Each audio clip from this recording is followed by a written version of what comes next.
Alright guys, welcome back to another Dragonheir video. In this video, I want to talk about how to build a successful dungeon team. So today, I just beat the highest stage of Grave of Venom. So yeah, like I said in my previous video, I never played the beta of this game. So after the global release, I was testing so many different teams and I made so many mistakes.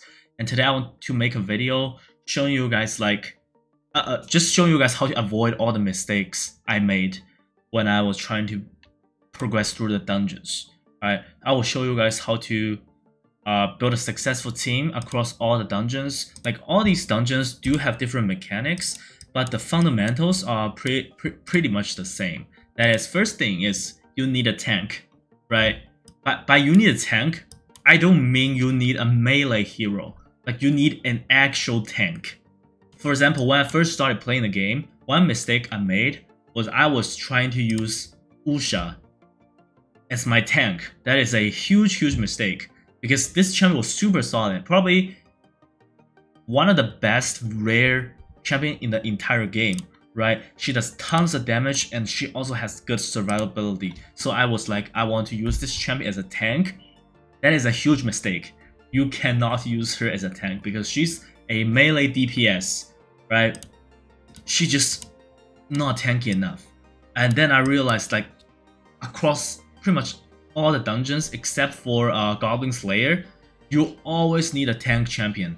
And what the definition of a tank is some champion that not necessarily marked as defense, but they need to be able to do attack penalty, right? Usually it's attack penalty 2, which is reduced attack by 50%. Like a champion that is gonna be a tank champion that is gonna be on your team needs to have this mechanic 100%. You cannot get away with this. You need a tank that can do reduced attack. All right, this is super important. I think you must have reduced attack after stage 5. Otherwise, the boss just deals way too much damage. Okay, way too much damage. And as a tank champion, you don't have to worry about their damage. Just build them as tanky as possible. Of course, you need accuracy, right? I think like for stage 9, you need like 200. But I think for stage 7 and 8, you need like 150. And stage 6, I think you need like 120. So you're gonna need those accuracy sets. So I'm a Dirty Well. The tank I'm using is Urgander. So this champion here, probably one of the best tank in the entire game. Super solid. I did give him this gear set, accuracy and skill haste. Like one thing I realized about this set is you actually cannot, like, it's not necessary to use 4 pieces because this 2-piece effect, accuracy plus 40, skill haste plus 40, it can only happen once. Like even if you put 4 pieces of this gear set, it will only happen once. That's why you don't have to go for 4 pieces. You can use 3 pieces and 1 pieces of any other set, basically. Alright, so for this champion, probably one of the best tank in the game, and he can do reduced attack. This is the most important thing you are looking at for a tank. Then you need a healer, right? You cannot get away with healer. The healer I'm using on my account is Acelia, one of the better one, not the most broken healer in the game, but one of the better one. And all the healer in the game, I think the stats you're looking for is gonna be enlightenment, and of course defensive stats, because all the heal skill in the game has something to do with this enlightenment, right? They mostly scale off of enlightenment. So when you look at the skill, you can click details here. You can see their multipliers. So Acelia here is very tanky, and I'm using this enlightenment set with some extra HP, so she can do tons of healings.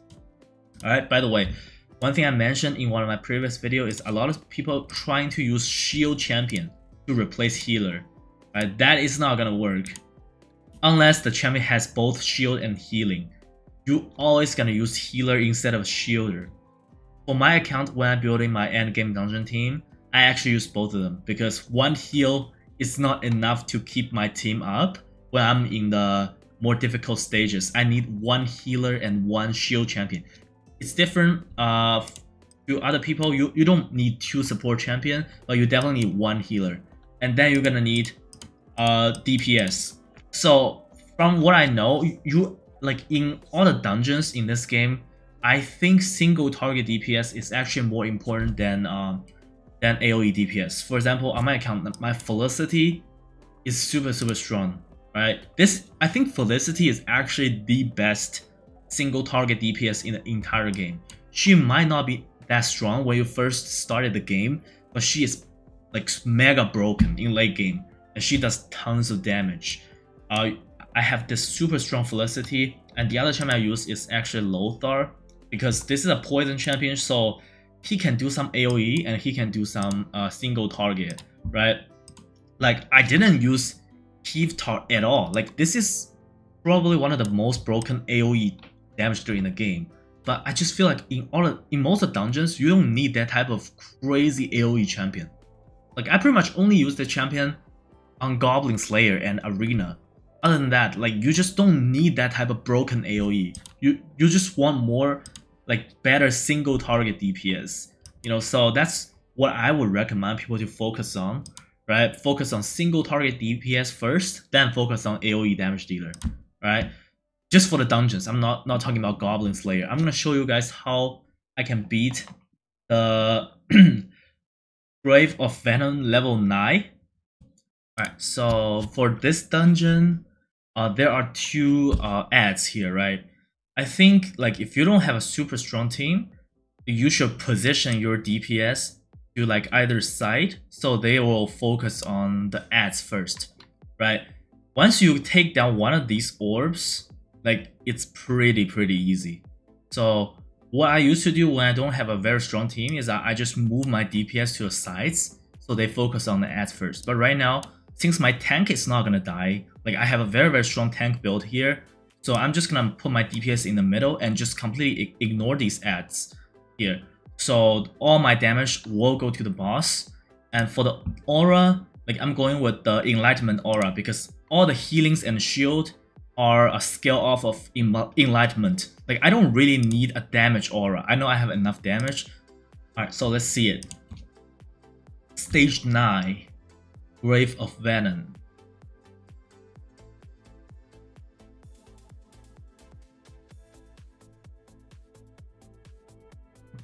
It's probably gonna take more than 2 minutes. Like, I have pretty strong tank, but I'm just gonna focus on the boss.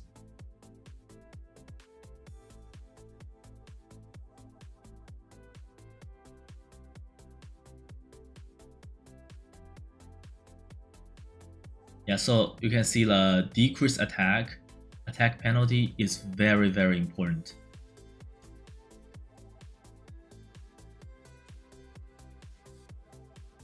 And my poison champion here doesn't have enough accuracy, so the poison is not landing, right? But my Lothar has the highest damage on the team, but don't believe in that because this guy can AoE, so he's hitting all 3 targets, while my Felicity is actually doing the single target damage. So it's not really fair to compare the damage of these two champions. Like, my Felicity is doing much more single target damage compared to Lothar, right? So pretty much, like, the boss is at half HP. They are mostly coming from my Felicity. The reason I use Lothar is I don't have another super strong single target anyways. So my Lothar is a very good option for single target as well. The poisons are very useful in late game because it scale off of the target's max HP, right? Of course, it has a cap, which is your attack. And my team HP is pretty healthy still. Like I think with this team, like, one healer is not gonna be able to keep my team up. Okay, so I got one shot here. That's awkward. Alright, that's awkward. So I guess sometimes it's just unlucky that I wasn't able to put decreased attack on the boss, right? So but I guess you guys get what I mean, right? So the good thing is when you fail the dungeon, it actually doesn't take your stamina away. So that's a good thing. I feel like I'm having like maybe 50-60% of win rate on this stage, right? So let's just showcase a easier stage anyways. This should be pretty easy. I think on that one, maybe I should just use position my DPS to kill one of the orb first. Yeah, this one like has half of the HP compared to stage 9. So this is much easier.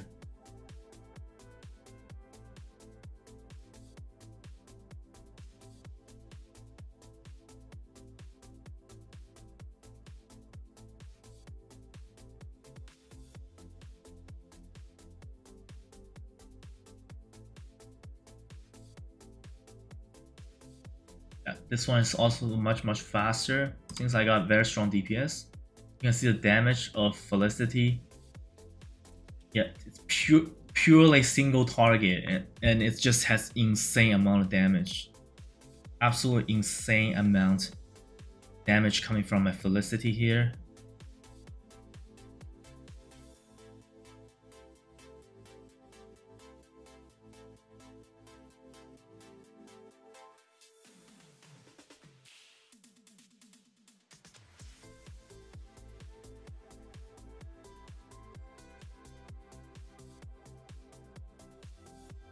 Okay, so that's it. Like for my account, like for Mega Kraken, I think stage 8 is pretty easy. And I think Grave of Venom is actually the easiest one.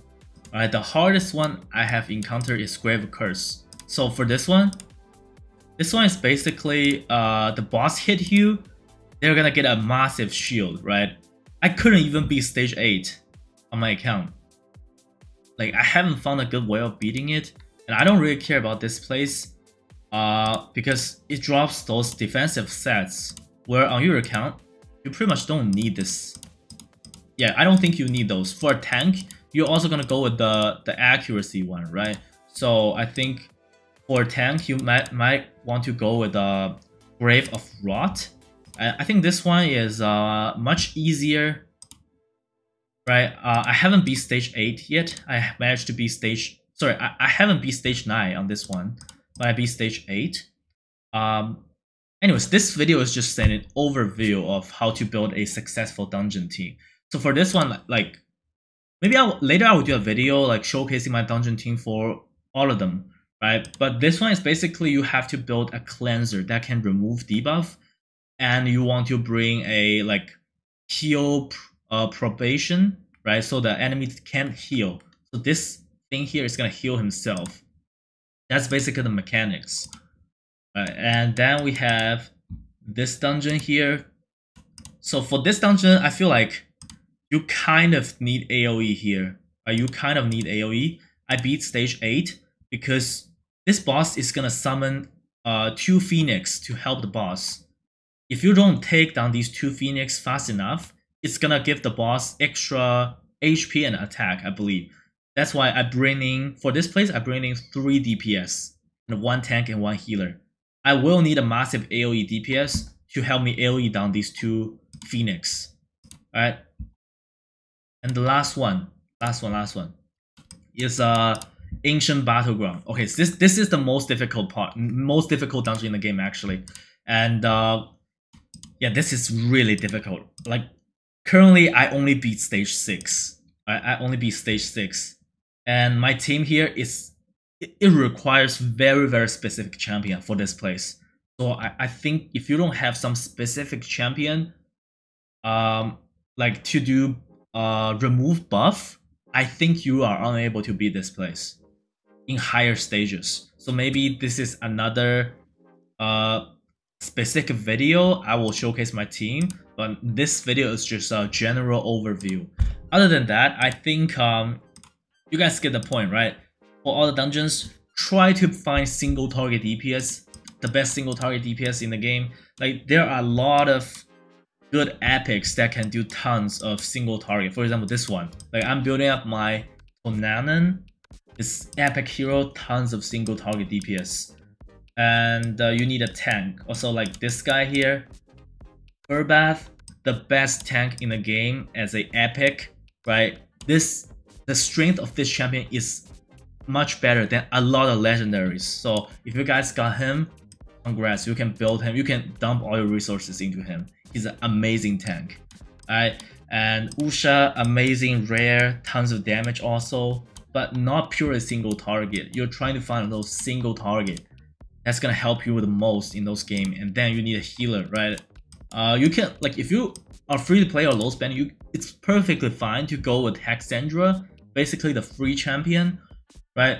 Amazing healer, not top levels, consider she's a rare. Also, the Megan here, also a amazing healer. I think she is a really good healer. If I have to pick one, I probably go with Megan instead of Hexandra, right? And is there any epic healer? I think there is. I just don't really have any epic healer on my accounts. For legendaries, you're always gonna go with healer instead of shielder, right? Go with healer.